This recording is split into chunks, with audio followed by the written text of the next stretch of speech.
কাটা ধর। আমার বোনের বাবা ঢাকায় রিক্সা চালায়, এই যে টাকা ইনকাম করে এই টাকা দেয় আমার ওষুধ কিনতে, আমার দিন চলে যায়। আমার সংসারে অনেক অভাব অনটন সবসময় লেগেই থাকে।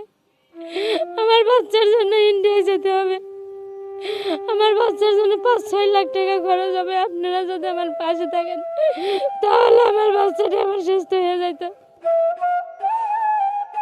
রাজবাড়ীর পাংশার চরঝিকড়ি সেন গ্রামের অসহায় রিকশা চালক মোহাম্মদ হারেস খা ঢাকায় ভাড়ায় রিকশা চালিয়ে কোনো রকমের সংসারের চাকা ঘোরান।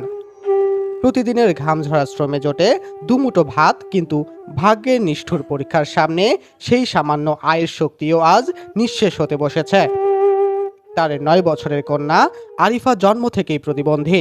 নিয়মিত ঔষধ না খেলে অসুস্থতা বেড়ে যায়, শরীর আর মন দুটোই ভেঙে পড়ে। এর মধ্যেই 4 মাস আগে জন্ম নেয় ছোট্ট ছেলে মোহাম্মদ আলী। জন্মের 1 মাস 26 দিনের মাথায় চিকিৎসকেরা জানান তার হাড়ে 2টি ছিদ্র। বাঁচাতে উন্নত চিকিৎসার দরকার, প্রয়োজন 5 থেকে 6 লাখ টাকা।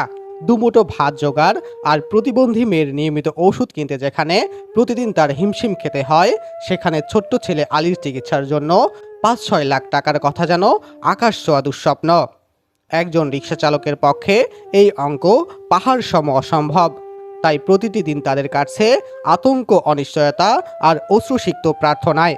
আমরা ডাক্তারকে দেখানোর পরে ডাক্তাররা হার্ট পরীক্ষা করে যে বলে যে আপনার ছেলের হার্টে 2টা ছিদ্র এবং ছিদ্র মারাত্মক সমস্যা, তা আপনারা যত তাড়াতাড়ি পারেন ইন্ডিয়া নিয়ে যান। তো আমরা ডাক্তার কাছে আমি নিজেই জিজ্ঞালাম যে তাকে ইন্ডিয়া নিতে হলে টাকা পয়সা কেমন কী লাগতে পারে।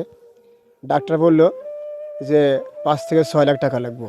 আমার একটি মেয়ে প্রতিবন্ধী সমস্যা, এক সাইড দিয়ে এই সমস্যা, সে হাঁটতে গেলে পা উঁচা করে হাঁটে, বাম পায়ে একদমই শক্তি পায় না। যে আমার মেয়ের বয়স আজ প্রায় 9 বছর, তার ওষুধ প্রতিদিন খাওয়ানো লাগে। প্রতিদিন 1 দিন থেকে 2 দিন যদি বাদ দেওয়া যায়, তার খিঁচুনি রোগ হয়ে হাত পা ব্যাকা হয়ে যায়, ঘাড় ব্যাকা হয়ে যায়। এই জন্য আবার ওষুধের দামও অনেক। আমরা ওষুধ খাওয়াতেই আমাদের ছেলে এবং মেয়েদের ওষুধ খাওয়াতে আমরা হিমশিম খেয়ে যাচ্ছি।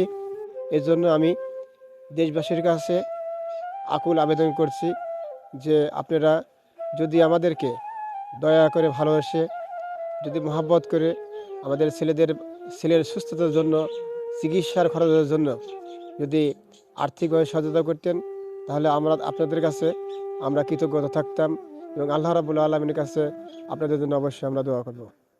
মা জেসমিন খা প্রতিনিয়ত কান্নায় ভেঙে পড়ছেন।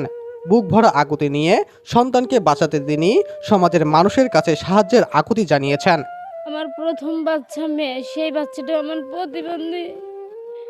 আমার ওই প্রতিবন্ধী মেয়ে হওয়ার 9 বছর পরে আমার এই ছেলে সন্তানটা হয়। আমার ওই মেয়ের প্রতিবন্ধী, ওর পিছনে আমি অনেক টাকা খরচ করছি। ওর বাবা রিক্সা চালায়, যে টাকা ইনকাম করি সেই টাকা আমার ওই মেয়ের পিছনেই চলে যায়। আজ 9 বছর পর আমার এই ছেলেটা হয়েছে, এটা আমার দ্বিতীয় বাচ্চা। আমার এই ছেলেটারও 1 মাস 26 দিন বয়সে হাড় ছিদ্র ধরা পড়েছে পাংশাতে। তারপর পাংশার ডাক্তার ঢাকায় নিতে বলছে, ঢাকায় নিচ্ছি, ঢাকাইতে বলছে 2টা ছিদ্র হাড়ে। ঢাকার ডাক্তার বলছে ইন্ডিয়ায় নিতে। আমার তো ইন্ডিয়ায় নিতে এরকম সামর্থ্য নেই, 5-6 লাখ টাকা লাগবে।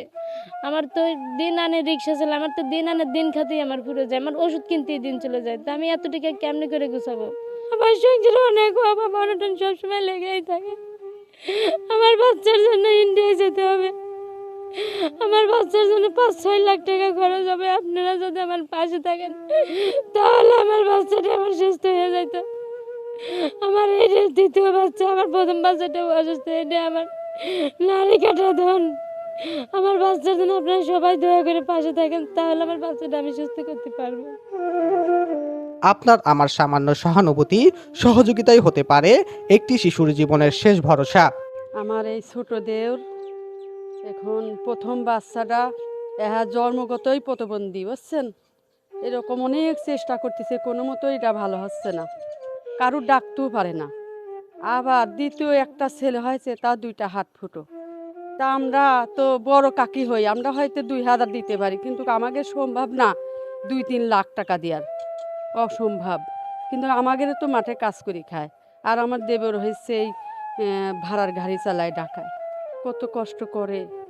আর এই ছেলের মা আরে কান্দে কোলে নিয়ে, সেই কান্দা আমাদের সহ্য নেয় না। বাড়িতে একটা ছেলে যদি সুস্থ থাকে সবারই ভালো লাগে, যে না এ সবাই এই বড় হলে সবারই কাজে লাগবি, মলিতে একগাল মাটি দিবি, বেঁচে থাকুক। আমরা চাই যে আল্লাহ পাক না করুক, আপনারা যে আমাদের পাশে থাকেন, গরিব মানুষ, আপনারা যদি আমাকে সহযোগিতা না করেন এই ছেলেটা সুস্থ হবে না। আপনারাই সব, আপনাদের কাছে অনুরোধ আমাদের। আমি শুনি যে এরকম বলে, এরকম হলি পরে বলে অনেকে বলে অনেক সাহায্য করে, আমরা তো অনেকেই মোবাইলেই দেখি যে অনেকে সাহায্য করে। এরকম যদি আপনারা দিতেন তাহলে ছেলেটা সুস্থ হইতো।